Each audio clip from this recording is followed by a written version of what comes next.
त हाम्रा भाइ बहिनी दाइ भाइ दिदी बहिनीहरू है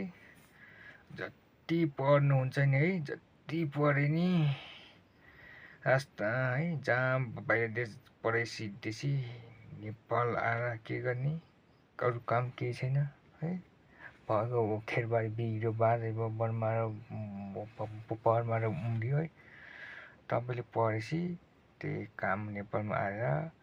बिग्रे खेत सपार्ने वनमारे फार्ने खेती गर्ने हो जति 4 वर्ष तक पढाइ अब पढाइसक्ने नेपाल आएर वनमारे फार्ने है बिग्रेको खेत सपार्ने अनि धान मकै रोपेर भात खाने मकै खाने त्यही हो है तपाईँ उर्वती जति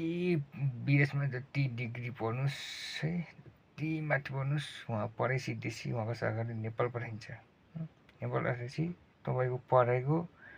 पढेको यहाँ छैन र काम छैन सिप छैन है नभएपछि के गर्ने वनमारे फार्ने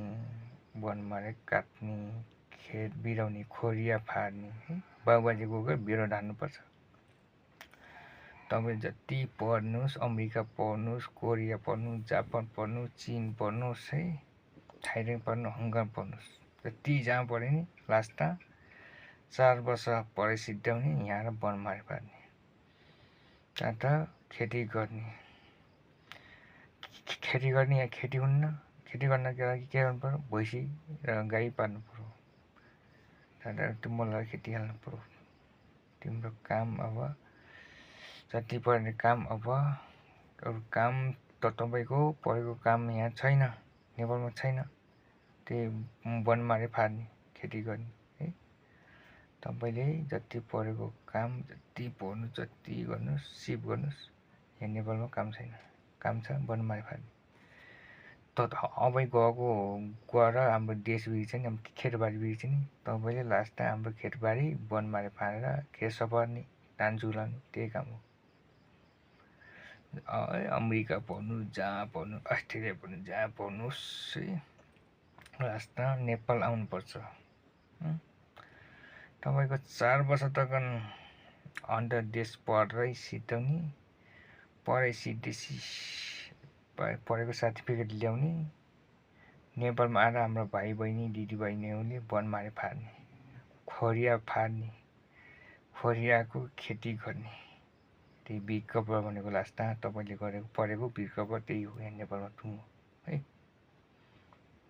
अब काम छैन त उहाँ त पढ्ने विषयमा गएको पढ्ने नेपाल आएर वनमारे फार्ने खोरिया फार्ने खेती गर्ने झार उक्काउने त्यही हो काम हो जति पढ्नुहोस् है विदेशमा त्यति पढेर काम छैन अब है अब विदेशमा अब पढाइ सिधेपछि जाऊ तिम्रो पढ्न आएको जाऊ तिम्रो देश भनेपछि आउनु परेन है बाटेर आउनु पर्यो म वहाँ बस्छु वहीँ पढेको भन्यो भने तिम्रो पढ्न आएको पढाइ सिध्याउ जाऊ तिम्रो देश वहीँ गर है नेपालमा के गर्ने केही छैन है केही कारखाना छैन कारखाना छ वनमारे फार्ने खेती बिग्रेको खेतलाई सपार्ने बाँझो खेतलाई हरबर गर्ने त्यही हो लास्टमा हाम्रो भाइ बहिनी पढेको काम भने लास्टमा त्यही हो वनमारे फार्ने बिग्रेको खेतलाई सपार्ने खोरिया फार्ने त्यही हो लास्टमा भाइ बहिनी हो जति पढे नि लास्टमा वनमारे फार्ने हो है मैले नपढेको नि मैले वनमारे फार्ने तपाईँले पढेको नि वनमारे फार्ने के लास्टमा पढेको नपढेको केही भिन्नता छैन उयो बराबर साथी